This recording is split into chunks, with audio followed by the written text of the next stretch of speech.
আসসালামু আলাইকুম। গত ক্লাসে আলোচনা করছিলাম সাবান প্রস্তুতি নিয়ে। আজকে আলোচনা করব বেশ কয়েকটা টপিক নিয়ে আলোচনা করব।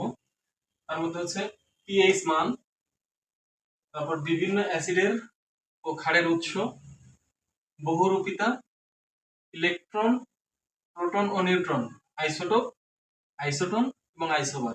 এই টপিকগুলো নিয়ে খুব সংক্ষেপে আলোচনা করার চেষ্টা করব। আশা করি ভালো লাগবে সবার। তো প্রথমে পিএইচ মান নিয়ে আলোচনা করি। পিএইচ মান, এটা হচ্ছে পিএইচ স্কেল। পিএইচ স্কেলের সর্বনিম্ন মান হচ্ছে 0। পিএইচ স্কেলের সর্বনিম্ন মান হচ্ছে 0 এবং সর্বোচ্চ মান হচ্ছে 14। তো পিএইচ স্কেলের এই মানের উপর বেস করে কোনটা তীব্র অ্যাসিড, কোনটা ক্ষার, কোনটা তীব্র ক্ষার এবং কোনটা নিরপেক্ষ, মানে কোন মানটা অ্যাকচুয়ালি নিরপেক্ষ, এই মানগুলো আমরা জানার চেষ্টা করব। 0 থেকে 3 পর্যন্ত পিএইচ মান যদি 0 থেকে 3 পর্যন্ত হয় তাহলে সেটাকে আমরা বলবো তীব্র অ্যাসিড। কি বলবো? তীব্র অ্যাসিড। পিএইচ মান 0 থেকে 3 হলে আমরা বলবো তীব্র অ্যাসিড। আমরা কি বলবো, মানে এটা মানে স্বতঃসিদ্ধ আর কি। এরপর 4 থেকে 7, পিএইচ মান হচ্ছে 4 থেকে 7, পিএইচ মান 4 থেকে 7 হচ্ছে অ্যাসিড। কি? অ্যাসিড। পিএইচ মান 8, পিএইচ মান 8 থেকে 10 এটাকে বলা হচ্ছে তীব্র ক্ষার। কি বলা হচ্ছে? পিএইচ মান যদি 8 থেকে 10 হয় তাহলে আমরা সেটাকে বলবো তীব্র ক্ষার, এবং পিএইচ মান 11 থেকে 14 হলে এটা হয় তীব্র, দুঃখিত, এটা হচ্ছে শুধু ক্ষার। এখন দেখেন এখানে পিএইচ মান যদি 7 হয়, পিএইচ মান 7 হলে এটাকে বলা হয় নিরপেক্ষ মান। নিরপেক্ষ মান, এইটা সবথেকে বেশি ইম্পর্টেন্ট। পিএইচ এর নিরপেক্ষ মান কত? এটা অনেকবার অনেক পরীক্ষায় আসছে। তো এই স্কেল থেকে আমরা সবথেকে ইম্পর্টেন্ট জিনিস কোনটা পাইলাম, সেটা হচ্ছে পিএইচ এর নিরপেক্ষ মান কত। পিএইচ এর নিরপেক্ষ মান কত? এর বাইরে আমরা যেটা যেটা পাইলাম সেটা হচ্ছে কি 0 থেকে 3 পর্যন্ত পিএইচ মানকে আমরা বলবো তীব্র অ্যাসিড, 4 থেকে 7 পর্যন্ত পিএইচ মানকে বলবো অ্যাসিড, 8 থেকে 10 পর্যন্ত পিএইচ মানকে বলবো তীব্র ক্ষার, এবং 11 থেকে 14 পর্যন্ত পিএইচ মানকে বলবো ক্ষার। এবার আমরা দেখবো পিএইচ মানের সাথে রঙের কি সম্পর্ক। অর্থাৎ পিএইচ মান যদি 0 থেকে 3 হয় তাহলে রং হবে লাল। পিএইচ মান যদি 3 থেকে 7 হয় তাহলে রং হবে হলুদ। পিএইচ মান 7 হলে রং হবে সবুজ। পিএইচ মান 7 থেকে 11 হলে রং হবে নীল। পিএইচ মান 11 থেকে 14 হলে রং হবে বেগুনি। এবার আমরা মোস্ট ইম্পর্টেন্ট যে ইনফরমেশন গুলো জানবো সেটা হচ্ছে যে রক্তের পিএইচ কত। রক্তের পিএইচ, তারপর হচ্ছে পানির পিএইচ। পানি মানে বিশুদ্ধ পানি, পানির পিএইচ। তারপর হচ্ছে আদর্শ পিএইচ, দেখবো আদর্শ পিএইচ। তো রক্তের পিএইচ হচ্ছে 7.3 থেকে 7.4। রক্তের পিএইচ কত? 7.3 থেকে 7.4। এবং পানির পিএইচ হচ্ছে 7, অর্থাৎ নিরপেক্ষ। পিএইচ মান নিরপেক্ষ মানটাকে বলা হচ্ছে পানির। এখানে অবশ্যই কিন্তু বিশুদ্ধ পানি হবে। হ্যাঁ, বিশুদ্ধ পানি। কি পানি? বিশুদ্ধ পানি। বিশুদ্ধ পানির পিএইচ, বিশুদ্ধ পানির পিএইচ হচ্ছে 7। এবং আদর্শ পিএইচ মান কত? কোশ্চেন হতে পারে যে আদর্শ পিএইচ মান কত। আদর্শ পিএইচ মান হচ্ছে 6 থেকে 8। আদর্শ পিএইচ মান কত? 6 থেকে 8। এর এখানে মোটামুটি পিএইচ থেকে মোটামুটি এতটুকু ইনফরমেশনই যথেষ্ট। আপনারা দেখবেন যে প্রিলি এবং অন্যান্য পরীক্ষা, মানে চাকরির পরীক্ষাগুলোতে এই ইনফরমেশন গুলো থেকেই বারবার প্রশ্ন আসছে। এখানে আরেকটা ছোট বিষয়ে আমি অ্যাড করি যে দ্রবণে যদি H+ বাড়লে পিএইচ কমবে। যদি দ্রবণে এইচ প্লাস বাড়ে তাহলে পিএইচ মান কমে যাবে। আর যদি পিএইচ মান কমে যায়, পিএইচ মান কমে যাওয়া মানে কি দেখেন তো, কমে যাওয়া মানে 0 থেকে 3, মানে যত কমে যাবে তত কি হবে, মান পিএইচ মান যত কমে যাবে ওটা তত তীব্র অ্যাসিড হয়ে যাবে। তাহলে দ্রবণে যদি এইচ প্লাস মান বাড়ে তাহলে পিএইচ মান কমে যাবে, তার মানে কি দ্রবণটি হবে তীব্র অ্যাসিড। এখানে এইচ প্লাস হচ্ছে অ্যাসিড, কি এইচ প্লাস হচ্ছে অ্যাসিড। এবার দেখেন দ্রবণে যদি OH বাড়ে, দ্রবণে হাইড্রোক্সিল আয়ন যদি দ্রবণে বেড়ে যায় সেক্ষেত্রে কি হবে, দ্রবণটি হবে মানে দ্রবণটি তখন ক্ষার হয়ে যাবে। কি হবে, ক্ষার হয়ে যাবে। হাইড্রোক্সিল আয়ন বাড়লে পিএইচ মান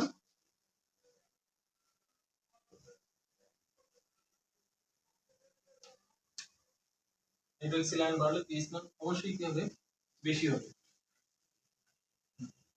হাইড্রোক্সিল মান বাড়লে পিএইচ মান অবশ্যই বেশি হবে। মোটামুটি এতটুকুই, এখানে আমার মনে হয় যে এর বেশি লাগার কথা না, এর বাইরে আর আসবেও না। তো পিএইচ থেকে এতটুকুই, এখান থেকে এই ইনফরমেশনগুলো জানলেই হয়ে যাবে। এরপর আমরা দেখব বিভিন্ন অ্যাসিড ও ক্ষারের উৎস।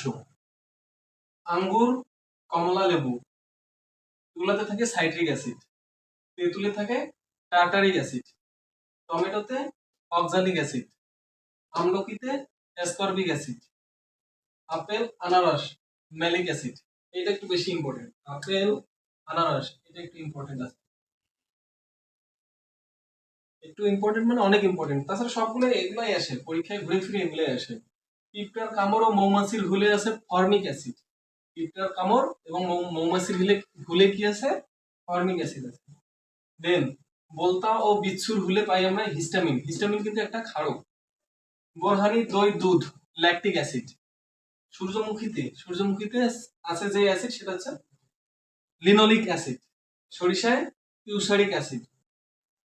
তো এখানে আমরা অক্সালিক অ্যাসিডের সংকেতটা দেখতে পারি, অনেক সময় আসতে পারে এইচ ডাবল ও সি এর বিপরীত সি ডাবল ও এইচ, এটা হচ্ছে অক্সালিক অ্যাসিডের সংকেত।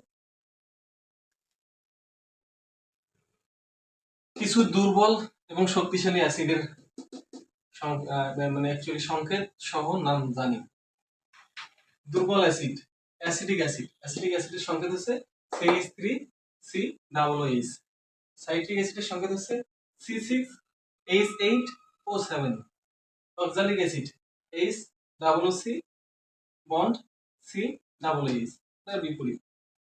দেন শক্তিশালী অ্যাসিড, এটার নাম হচ্ছে সালফিউরিক অ্যাসিড, নাকি সালফিউরিক অ্যাসিড। এটা হচ্ছে নাইট্রিক অ্যাসিড, কি অ্যাসিড, নাইট্রিক অ্যাসিড। এটার নাম হাইড্রোক্লোরিক অ্যাসিড। এই অ্যাসিডগুলো অনেক শক্তিশালী, এগুলো হচ্ছে শক্তিশালী অ্যাসিড আর এগুলো হচ্ছে দুর্বল অ্যাসিড। অনেক সময় কোশ্চেন আসে যে নিচের কোনটি সব থেকে দুর্বল অ্যাসিড। আমি ক্রমান্বয়ে লিখছি, যদি দুইটা থাকে তাহলে সব থেকে কম, এখানে সব থেকে কম হবে অক্সালিক অ্যাসিড। এখানে যদি বলে তিনটা যদি দেওয়া থাকে, তিনটা যদি অপশনে দেওয়া থাকে যে নিচের কোনটি শক্তিশালী অ্যাসিড, যেটা প্রথমে আছে, প্রথমে যেটা আছে ওটা হচ্ছে শক্তিশালী অ্যাসিড। এদের শক্তির ক্রমান্বয়ে আমি লিখছি। এবার আমরা দেখব বহুরূপিতা। বহুরূপিতা কার কার, হিরো কার বহুরূপিতা, কার্বনের বহুরূপিতা, হিরো এবং গ্রাফাইটের ক্ষেত্রে দেখব। গ্রাফাইট, হিরো এবং গ্রাফাইটের ক্ষেত্রে, অর্থাৎ এদের চরিত্র ভালো না, এই কার্বনের চরিত্র ভালো না, কখনো বিদ্যুৎ পরিবহন করে কখনো বিদ্যুৎ পরিবহন করে না, এর রূপ অনেকগুলো, যার কারণে বলা হচ্ছে যে বহুরূপিতা। সো আমি এটা এই দুইটা বিষয় মুখে একটু বলে দেবো, আপনারা মনোযোগ দিয়ে শুনেন অথবা নোট ডাউন করতে পারেন। তো হিরকের ক্ষেত্রে কার্বনের প্রতিটি পরমাণু অপর চারটি কার্বনের সাথে সমযোজী বন্ধন গঠন করে, যার ফলে এখানে মুক্ত ইলেকট্রন থাকে না। আর বিদ্যুৎ পরিবহন করতে হলে অবশ্যই মুক্ত ইলেকট্রন দরকার। যেহেতু হিরকে মুক্ত ইলেকট্রন থাকে না সেহেতু এখানে ইলেকট্রন পরিবহন ঘটে না, আর যেহেতু ইলেকট্রন পরিবহন ঘটে না সেহেতু এখানে বিদ্যুৎ পরিবহন হয় না, তার মানে হিরকে বিদ্যুৎ পরিবাহিত হতে পারে না। কিন্তু গ্রাফাইটের প্রতিটি পরমাণু অপর তিনটি কার্বন পরমাণুর সাথে সমযোজী বন্ধন গঠন করে এবং যেহেতু এখানে একটি যোজ্যতা ফাঁকা থাকে, অর্থাৎ একটি মুক্ত ইলেকট্রন চলাচল করতে পারে, ফলে এখানে সহজে বিদ্যুৎ পরিবহন মানে ঘটে যায়। এই জন্য কার্বনের গ্রাফাইটে বিদ্যুৎ পরিবহন ঘটে, কিন্তু নিরকে বিদ্যুৎ পরিবহন ঘটে না।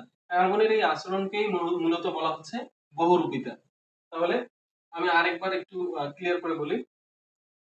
হীরকের ক্ষেত্রে প্রতিটি কার্বন পরমাণু অন্য 4টি কার্বন পরমাণুর সাথে সমযোজী বন্ধন গঠন করে। যেহেতু 4টি কার্বন পরমাণুর সাথেই সমযোজী বন্ধন গঠন করে, সেক্ষেত্রে এখানে মুক্ত ইলেকট্রন থাকে না। যেহেতু মুক্ত ইলেকট্রন থাকে না, সেহেতু বিদ্যুৎ পরিবহন করতে পারে না। অপরদিকে গ্রাফাইটে প্রতিটি পরমাণু 3টি কার্বন পরমাণুর সাথে সমযোজী বন্ধন গঠন করে। যেহেতু 3টি